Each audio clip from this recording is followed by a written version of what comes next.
It's a cold, rainy day here in North Carolina. Tomorrow's Veterans Day, so I thought, what a perfect day to make a big pot of chicken soup and dedicate this to my grandpa, his chicken soup recipe. Welcome back to the Karen Cave.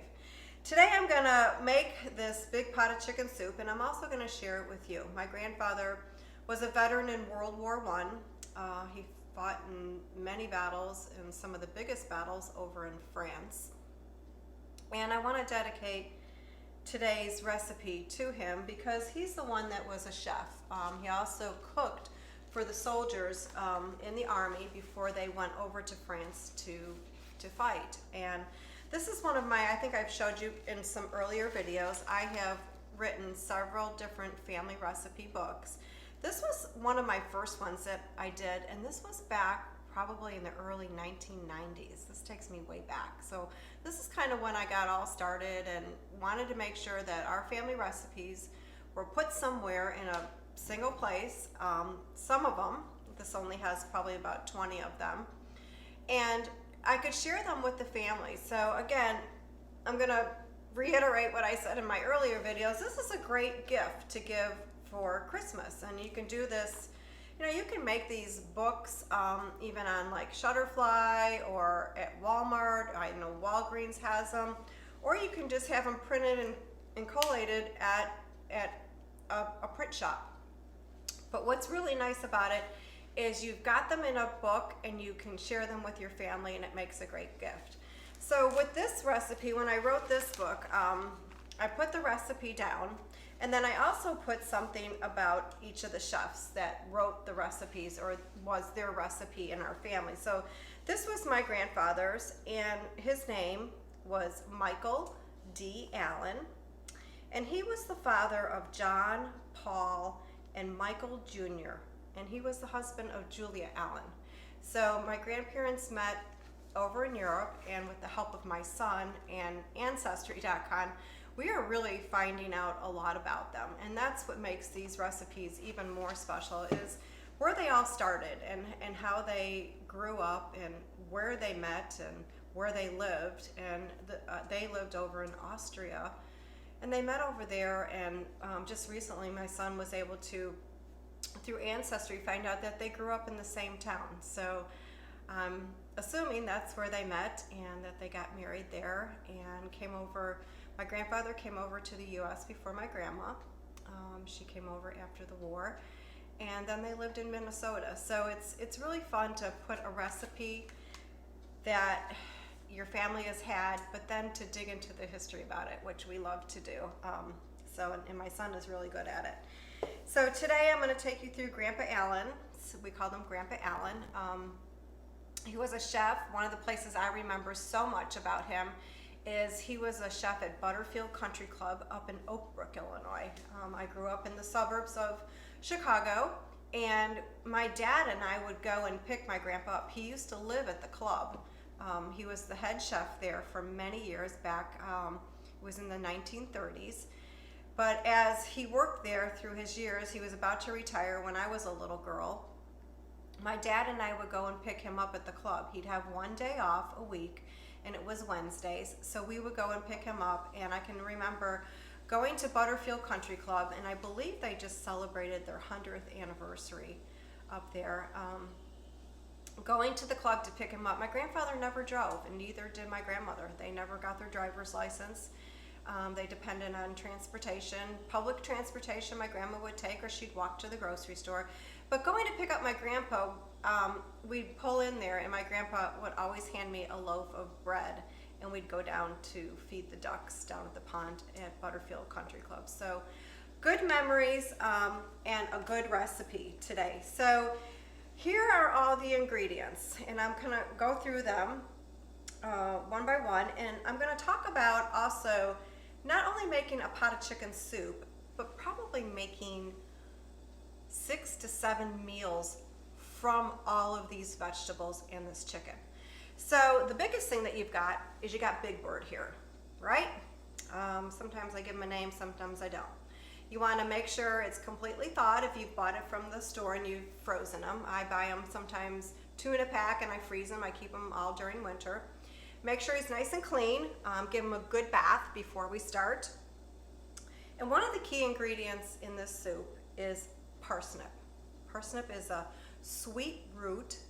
It's not like your carrot. Your carrot has a different taste, but we put those in here too.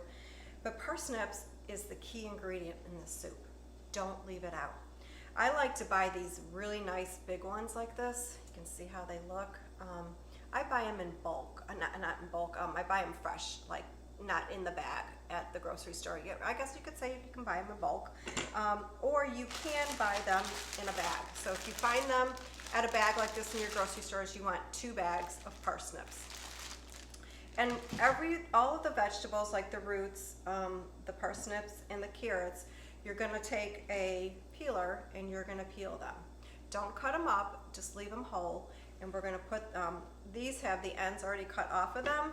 So the carrots you're going to want to cut the ends off of after you peeled them. So peeler, a knife to cut those. And then you have a whole big stalk of celery. Cut that off, wash it really good. There's always a bunch of dirt in the bottom from when they pick them. Cut those in half, and then we're going to put that into the bowl of soup. I put 4 to 5 different onions, not different onions, yellow onions into my soup. So I have a big one here and a couple more down here. So 4 to 5, just depending on their size. If they're medium size like this, you'll probably want to put 5. If they're really, whoops, that's the thing came off there. If you're getting some really big ones like this, you could possibly only use 3 with that. And then the very last ingredient that I do add to that is the big topper of parsley. And again, make sure you wash this really good. There's always a lot of dirt in them. And to get started with your chicken soup, you're going to want to have some chicken stock. So chicken stock comes in these these cartons that you can get at the grocery store. You can buy the chicken stock that's unsalted if you don't want to have salty food, depending, some people have health reasons not to have a lot of salt. So you can buy it unsalted, or you can just buy the full chicken stock that has salt in it. Lots of different brand names, different ones. You'll want 2 boxes of these if you're using chicken stock from a box like this. My mom and my grandfather always used chicken base. So with this, you'll take 3 tablespoons, and chicken base is just, it's a paste, and you'll put that chicken base into the water with your chicken. So those are really, that's all the ingredients. But again, don't forget your parsnip. So the first thing that we're gonna wanna do is I have filled this kettle already up. You can see the steam kind of coming out of it. And I love being able to cook it on the old chambers. You know how much I love working with this thing. And then we're going to take our chicken stock and we're going to put 3 tablespoons of this into, and you can kind of see what it looks like. It's kind of a runny paste like that. So it's not like the chicken stock. But we'll put 3 tablespoons of this into the water.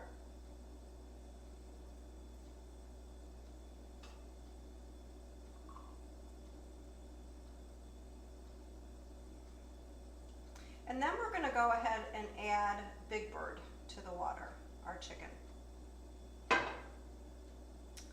And while that chicken is getting a good boil, a good hard boil in your pot, so you'll want to take your chicken and add him to the water. And turn your heat up on high. I'm going to go and wash my hands, and I will come back. But that chicken is going to boil for about 30 minutes before you add your vegetables. So it's going to get a little bit of a head start. Make sure the chicken is covered, the water level is covered over the chicken. And then I'm going to come back and I will skin all of my parsnips and my carrots, and then I'll start adding them to our soup. So let me go wash my hands and clean up this little bit of mess, and then we'll be back to get the chicken soup started. As you check on your soup, remember, do not stir it because you want that broth to stay nice and clear, as you can see. Let it simmer for the complete 2.5 hours. Make sure all of your vegetables are nice and tender when they come out of the pot.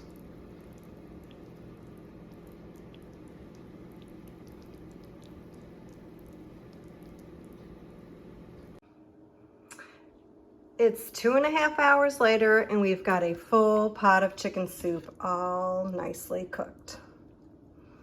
So the next thing that we're going to want to do is we are going to want to take all of that broth out of the pot and transfer it to our big soup kettle. So what we're going to make sure that we're going to do is that we're not going to catch any of the vegetables in there, and make sure that the strainers catch it. So what I've done in the past is I have a big kettle. I put it into my old 1946, my old sink here that I've had restored. And yes, it was from a family's home. And I put a double strainer in there. I put my old colander, and then I put another hand strainer. And I will dip in the soup here, and I will start labeling the broth into, I know you're probably thinking, oh my gosh, this is such a long process. But what I really do is I take it and I'll put it in here just to get a lot of it off the top without disturbing a lot of the vegetables. And then I'm gonna do a quick pour into, can you see how nice and clear the soup is? I have not touched this at all while it was cooking. So you can see how nice and clear the broth is, and that's what you want. You really don't wanna take this and stir it around now. That would be the worst thing to do. But take it and just put it through your strainer until you get the volume of this down to a reasonable amount. It's a very heavy pot with all of your chicken soup in there. So get your broth down to maybe half of it, and then you're gonna lift up your pot and slowly pour that broth into your pan there. So I'm gonna go ahead and get this halfway down, and then I'll show you how I do, how I pour the rest of it in there. Okay, so I've got about half of my broth all the way down. It's about to right here. You can kind of see it right here, halfway down. And so what I'm gonna do is take the rest of this and just pour it in instead of having to label it, because it would take you a long time to do that. So what I'm gonna do is just take it here and just pour it real slow into that strainer. And you will get a few of your vegetables in there, and that's why we've got the double strainer in there. But you can see the amount of broth that we've got here, and that's why I've got a big pan.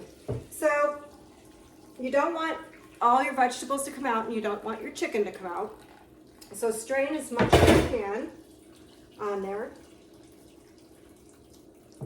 And then just leave the rest in there. We'll get the rest of it when we take all the vegetables and everything out.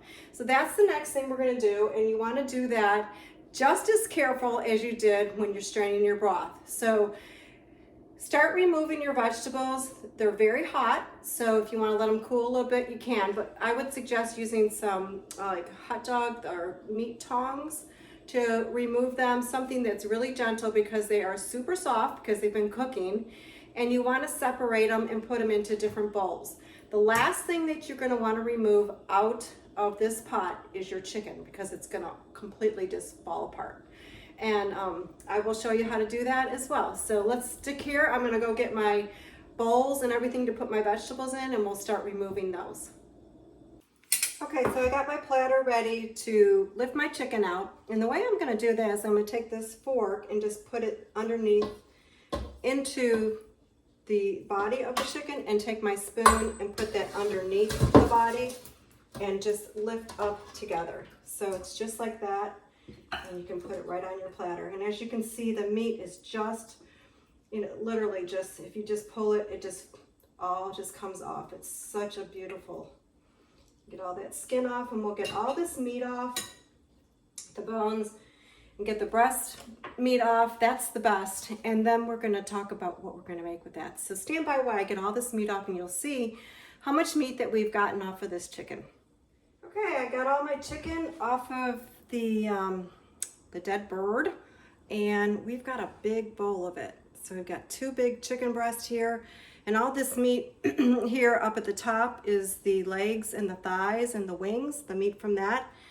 So what's gonna come out of this? There's so much you can do with chicken, and it's not just what I'm gonna do, it's whatever you would like to do. You can make chicken tacos, you can do chicken fajitas. I am going to do some chicken salad and a chicken casserole.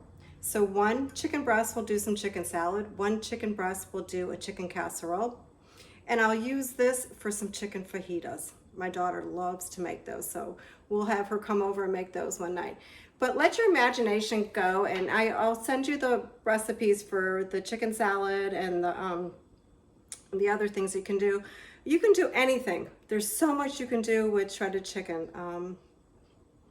Let your imagination go, but it makes so many wonderful meals. This chicken soup, this whole pot of soup, from the French onion soup that we're going to do, the cream of parsnip, the cream of celery, and the carrot, the ginger spice carrot soup is really good. So, and I'm also going to teach you a little bit about my grandma's Romanian noodles that she made. So look for that video to come. She made egg noodles, just like you used to do them a long time ago. She would take them, she makes the egg noodles, she uses a grater, and then she'd always have that sheet on the bed, and she'd lay them on the bed and let them dry out. But we'll do that in another video. So I have enjoyed making this pot of soup with you, and I hope you will enjoy it just as much as I do. So make sure you subscribe, watch for the short videos to come out, and I will put the recipes for all these other meals that go along with this.